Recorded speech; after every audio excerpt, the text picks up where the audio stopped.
तो मैं बात करता हूं उन 9 करियर मिस्टेक्स की जो आपको अपने करियर में अवॉइड करने हैं। सबसे पहले मिस्टेक है कम्युनिकेट प्रोएक्टिवली नहीं करना। स्कूल में ना हमारे साथ ये आदत होती है कि हमें होमवर्क मिलता है, जब तक टीचर होमवर्क के लिए नहीं पूछे हम होमवर्क की बात नहीं करते, और हम चाहते हैं कि मैडम भगवान प्लीज मैडम होमवर्क के बारे में भूल जाएं। पर जब आप करियर में आते हो तो ये चीज़ सही नहीं है। ऐसा नहीं होना चाहिए कि आपका डेडलाइन मिस हो रहा है। डेडलाइन मिस होना बहुत आम बात है करियर में, लेकिन आप वेट कर रहे हो कि मैनेजर मुझसे पूछे। मैनेजर को 50 काम और है, उसको बाद में ध्यान आएगा कि अरे उसका स्टेटस नहीं मिला अभी तक, और जब वो तुमसे पूछेगा तुम कहोगे अरे वो तो डिले हो गया था, मैं वेट कर रहा था कि आप मुझसे पूछते तो मैं आपको बताता। नहीं, कभी मत करो। अगर तुम ऑफिस के बीच में कहीं बाहर जा रहे हो या ऑफिस के टाइमिंग के से लेट आ रहे हो तो वेट मत करो कि मैनेजर तुमसे पूछेगा कि क्यों लेट आए, कहाँ गए, मीटिंग में नहीं थे, क्यों नहीं थे। ये छोटी छोटी चीजें जिसमें तुम खुद को एक बच्चे की तरह ट्रीट करते हो वो करना बंद करो। तुम्हारे मैनेजर को ये नहीं बोलना चाहिए कि छोटी बच्ची हो क्या। एक बात इसमें हमेशा ध्यान रखो कि लोगों को ना आपको ढूंढना पड़ना चाहिए ना आपसे पूछना पड़ना चाहिए। Proactive communication. दूसरी गलती जो हम करते हैं कि हम नेटवर्किंग छोड़ देते हैं जैसे ही हमें जॉब मिल जाती है। Forgetting networking after you get a job. क्यों ऐसा करते हैं? हमें लगता है ये जॉब मिल गई, अब हमें क्या जरूरत है नेटवर्क की, अब हमें क्या जरूरत है लिंक्डइन की, अब हमें क्या जरूरत है लोगों से बात करने की, हम तो अपना काम करेंगे, लैपटॉप बंद करेंगे, घर जाएंगे। नहीं, करियर जो है ना एक जर्नी है, एक डेस्टिनेशन नहीं है। तुम्हारी पहली जॉब, अभी तुम्हें 5, 10 और कितने जॉब्स चेंज करने होंगे। तुम आज एक इंजीनियर हो तो कल प्रोडक्ट मैनेजर बन सकते हो, परसों तुम एक एंटरप्रेन्योर बन सकते हो। तो रोल्स भी चेंज होते हैं, जॉब्स भी चेंज होते हैं, कंपनीज भी चेंज होती हैं। इन सब में सबसे बड़ा काम क्या आता है? आपका नेटवर्क। इसलिए नेटवर्क को मेंटेन करते रहो। मैं ये नहीं कह रहा कि सोशल मीडिया पे खूब एक्टिव रहो, लेकिन अपने जो 10, 20, 50 आसपास के लोग हैं उनसे हाय हेलो हमेशा बना के रखना चाहिए, और नए लोगों से जो एम्बिशियस हैं उनसे मिलते रहना चाहिए और अपना नेटवर्क बढ़ाते रहना चाहिए।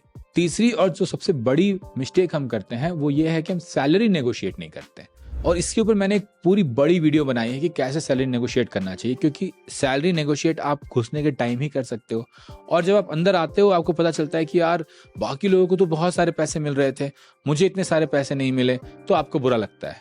स्टार्टअप्स में ये थोड़ा मुश्किल होता है, लेकिन बड़ी कंपनीज में तो बैंड्स होते हैं कि HD1 का ये जॉब है, HD2 का ये जॉब है, HD2 को इतने पैसे मिलेंगे, HD3 को इतने पैसे मिलेंगे। levels.fyi पे आपको पता चल सकता है कि हर बैंड पे हर बड़ी कंपनी क्या पैसा दे रही है। बिल्कुल क्लियर है। तो आप अपनी सैलरी सही से नेगोशिएट करके घुसो, ताकि आप घुसने के बाद इस परेशानी में मत आ जाओ कि यार मुझे तो बहुत कम पैसे मिल रहे हैं। चौथी जो बहुत बड़ी गलती मैं देख रहा हूं आजकल बच्चों में कि वो अपना ग्रोथ अपने हाथ में नहीं लेते हैं। ठीक है, उनको लगता है भैया मेरा मैनेजर मुझे पुश नहीं करता, मेरी कंपनी मुझे कुछ नया सीखने नहीं देती। ऐसे कैसे होगा? ठीक है, तुम्हारे ग्रोथ की थोड़ी रिस्पॉन्सिबिलिटी तुम्हारे कंपनी और तुम्हारे मैनेजर के पास भी है, लेकिन बहुत सारी रिस्पॉन्सिबिलिटी तुम्हारे खुद के पास भी है। अगर तुम्हें बहुत अच्छा काम नहीं मिल रहा है, अगर तुम्हें बहुत ज्यादा पुश नहीं मिलता है कंपनी से, तो तुम खुद को पुश करो, तुम खुद से अपने स्किल्स बढ़ाओ। आज के समय में हर रोड मैप, हर टेक्नोलॉजी, हर ट्यूटोरियल ऑनलाइन पड़ा है। तुम्हें कौन रोक रहा है पढ़ने से? तुम्हें कौन रोक रहा है ग्रो करने से? तुम खुद को पुश करो। ये कहाँ का एटीट्यूड है पता है? ये एटीट्यूड हमें स्कूल से आता है कि हम स्कूल आ गए हैं तो टीचर की रिस्पॉन्सिबिलिटी है, कॉलेज आ गए हैं तो कॉलेज की रिस्पॉन्सिबिलिटी है, और कंपनी आ गए हैं तो मैनेजर की रिस्पॉन्सिबिलिटी है, कंपनी की रिस्पॉन्सिबिलिटी नहीं। Responsibility of growth is your own. तो अपना भी एफर्ट मारो। पांचवी सबसे बड़ी गलती है प्लान नहीं होना। 1 साल या 2 साल, 5 साल का प्लान करना बहुत मुश्किल है, बट 1-2 ईयर प्लान तो होना ही चाहिए।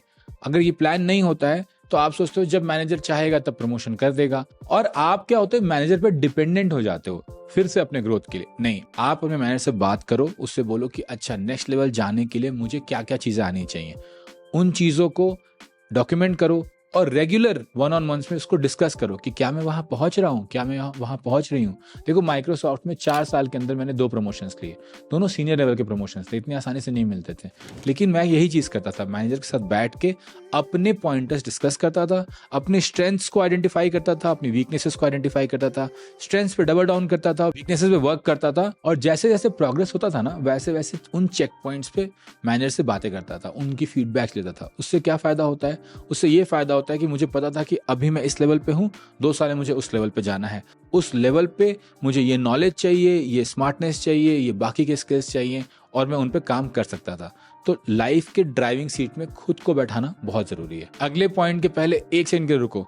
2 चीजें बताओ मुझे कमेंट में। पहली, तुम क्या करियर मिस्टेक कर रहे हो, और दूसरी, किस करियर मिस्टेक पे तुम एक लॉन्ग बढ़िया डेप्थ वाला वीडियो चाहते हो ताकि मैं उसके बारे में अच्छे से बात कर सकूं। छठी गलती आप क्या करते हो, आप वर्क रिलेशनशिप अच्छे से नहीं बना के रखते। इससे क्या मतलब होता है, देखो आज के टाइम पे इनवैक्ट में जो ईएम है उनके साथ मैंने सिस्को में काम किया था, जो हमारे पहले पीएम थे सरोज उनके साथ मैंने माइक्रोसॉफ्ट में काम किया था, जितने भी लोग यहाँ पर हैं इंजीनियर्स जो है वो नियोजी के स्टूडेंट्स हैं। तो आप जब अपने रिलेशनशिप सही से रखते हो, तो आप जब नई कंपनी शुरू करते हो या आप एक नया जॉब ही जाना चाहते हो, अगर आज के टाइम पे मुझे गूगल में या किसी भी कंपनी में रेफरेंस चाहिए या मुझे माइक्रोसॉफ्ट ही वापस जाना होगा, तो इतने रिलेशनशिप्स है कि मैं उनको बोल सकता हूँ कि यार मुझे एक रेफरल डाल दो, और रेफरल तुरंत से मिल जाएगा। जब आप इन रिलेशनशिप्स को नर्चर करते हो तो आपके लिए फ्यूचर अपॉर्चुनिटीज ओपन अप होती हैं। और जब तुम अच्छे से बिहेव करते हो, अपना काम अच्छे से करते हो, तो ये लोग जब तुम्हारे लिए रेफरल डालते हैं तो उसके पीछे एक वेट डालते हैं कि यार मैंने इसके साथ काम किया है, बहुत ही सही बंदा है, काफी टैलेंटेड है, बहुत एनर्जेटिक है, इसको ले लो। तो उस रेफरल का मतलब भी बहुत बढ़ जाता है। इसलिए वर्क रिलेशनशिप्स को, इनफैक्ट सारे रिलेशनशिप्स को अच्छे से लेना चाहिए। सातवीं सबसे बड़ी करियर मिस्टेक हम जो करते हैं, हम ये करते हैं कि हम पैसे के लिए ऑप्टिमाइज करने लगते हैं। हम सोचते हैं कि हम उस कंपनी में जाएंगे जहां सबसे ज्यादा सैलरी मिल रही होगी या सबसे बड़ा ब्रांड होगा। नहीं, अगर बीपीओ का जॉब है, सेल्स का जॉब है, जहां आपको पैसे तो तुरंत बहुत मिल जाएंगे लेकिन कोई करियर नहीं होगा, कोई ग्रोथ नहीं होगा, कोई लर्निंग नहीं होगी, कोई फायदा नहीं है। काइजू करके एक कंपनी है, सेल्स में भतेड़े लोग हायर करती है, बहुत अच्छा पैसा देती है, लेकिन इतना खराब वर्क कल्चर है, इतना टॉक्सिक है, और अब वो बंद होने जा रही है। तो क्या होगा उतने सारे लोगों का, कोई करियर नहीं बना उनका। ऐसी सिचुएशंस में खुद को मत फंसाओ, ऐसी जगह जाओ जहां एक करियर हो, अच्छी लर्निंग इन्वायरमेंट हो, ग्रोथ हो, एक बढ़िया वर्क कल्चर हो, ताकि आप सीख सको और आगे बढ़ सको लॉन्ग टर्म में। आठवीं गलती जो हम करते हैं, बहुत जल्दी जॉब चेंज करते हैं। देखो मैं फिर से एक बार कहूंगा कि अगर जॉब टॉक्सिक है, अगर आपको मजा नहीं आ रहा, अगर आपको अच्छा नहीं लग रहा, आपको बुरा लग रहा है, तब जॉब चेंज करने में कोई गलती नहीं है।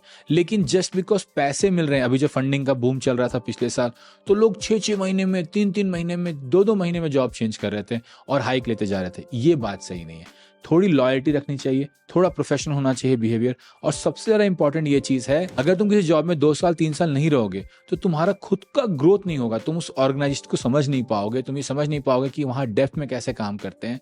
डेप्थ सिर्फ लर्निंग के लिए नहीं होती है, जॉब के लिए भी होती है, तुम्हारे अपने ग्रोथ के लिए भी होती है। जब मैं माइक्रोसॉफ्ट में था तो मुझे कितनी बार कितनी कंपनी से, गूगल से, बाहर से, इंडिया से ऑफर आते थे, लेकिन मैंने सोचा नहीं, मैं इस कंपनी में रहूंगा और अच्छे से सीखूंगा, समझूंगा। पैसे तो मुझे काफी मिल ही रहे हैं जितने मिल रहे हैं, और उस कारण से मुझे बहुत अच्छे डेप्थ वाले प्रोजेक्ट्स पे काम करने मिला और काफी अच्छी इंजीनियरिंग सीखी। तो ये चीज का ध्यान रखो कि अगर कहीं ज्यादा दिन टिकते हो तो उसका सबसे बड़ा फायदा ये होता है कि लोग आप पे बिलीव करने लगते हैं, फिर लोग आपको हार्डर प्रॉब्लम्स देते हैं सॉल्व करने के लिए, आप पे ज्यादा ट्रस्ट करते हैं, आपको टीम देते हैं उस प्रॉब्लम को सॉल्व करने के लिए, और आपकी लर्निंग बहुत ज्यादा हो जाती है। स्पेशली सीनियर लेवल्स पे ये चीज बहुत काम करती है। इसलिए तुरंत जॉब चेंज करने का 10% 20% हाइक के लिए माइक्रो ऑप्टिमाइज करना जो है सैलरी को, गलत हो जाता है करियर में। 9वां और सबसे वर्स्ट करियर मिस्टेक होता है टाइम वेस्ट करना। सुबह सुबह ऑफिस पहुंच गए, ऑफिस में खाना मिल रहा है, ऑफिस में इंटरनेट है, तो वहीं पड़े हैं, वहीं पर कभी मूवी देख रहे हैं, कभी टीवी देख रहे हैं, कभी कुछ कर रहे हैं। नहीं, बिल्कुल मत करो। ऑफिस में रहो तो प्रोडक्टिव रहो, नहीं तो घर जाओ, रेस्ट करो, घर पे टीवी देखो। क्योंकि तुम्हें ना एक फॉल्स सेंस ऑफ अचीवमेंट होता है कि यार मैं तो 12 घंटे ऑफिस में रहता हूँ, मैं तो 15 घंटे ऑफिस में रहता हूँ, बट उतने देर में तुम प्रोडक्टिव तो रहे नहीं, उतना तो तुमने काम किया नहीं। तो अब तुमने किया क्या, तुमने अपना टाइम वेस्ट किया, और जो ये टाइम आज वेस्ट कर रहे हो ना बच्चे, वो बाद में आके ऐसा बाइट करेगा ना, बहुत रोओगे। ये मत करो। अपना ऑफिस का काम खत्म करो, घर जाओ, और ऑफिस में रहो तो प्रॉपर्ली प्रोडक्टिव रहो। तभी रहो जब काम हो, नहीं तो घर जाओ। तुम्हारे अपने करियर गोल्स होने चाहिए, अपने लर्निंग गोल्स होने चाहिए। उन गोल्स पे अगर काम करने के लिए तुम्हें ऑफिस बेटर इन्वायरमेंट लगता है तो अच्छी बात है, लेकिन जस्ट बिकॉज फ्री का खाना मिल रहा है और वाईफाई मिल रहा है, और ये बहुत लोग करते हैं, थोड़ा अपने टाइम का भी कुछ वैल्यू दो, अपनी लर्निंग का भी कुछ वैल्यू दो। ये टाइम पास करना मुझे लगता है इंडिया में सबसे बड़ा करियर मिस्टेक है, ये मत करो। अर्ज किया है कि अगर खुद को नहीं रगड़ेगा अभी, अगर खुद को नहीं रगड़ेगा अभी, तो करियर नहीं बनेगा तगड़ा कभी। और जाने के पहले एक और कमेंट करते जाना ना, मुझे बताओ कि तुम किस रोल में हो अभी, ताकि मैं उस रोल के अनुसार भी करियर मिस्टेक की वीडियोस बना सकूं। पसंद आया तो लाइक करने में, सब्सक्राइब बटन दबाने में कितनी मेहनत पड़ती है, करते जाओ ना।